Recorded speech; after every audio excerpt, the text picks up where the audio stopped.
Vâng, tại tổ 2 tổ 2 phường tổ 2 phường Trăm Mát, thành phố Hòa Bình, tỉnh Hòa Bình. Mặt tiền là 9,2 mét, phủ bì, đất trống. Diện tích kinh doanh khoảng 109 mét vuông, kho khoảng 22,6 mét vuông. Giá thuê còn bàn bạc, nằm tại ngã ba vị trí điểm quy hoạch.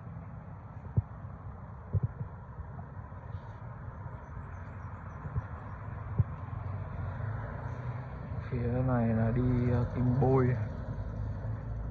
Đường này đường nội thôn, xung quanh tiềm năng thương mại tốt. Đường này đi thành phố Hòa Bình, Trăm Mát.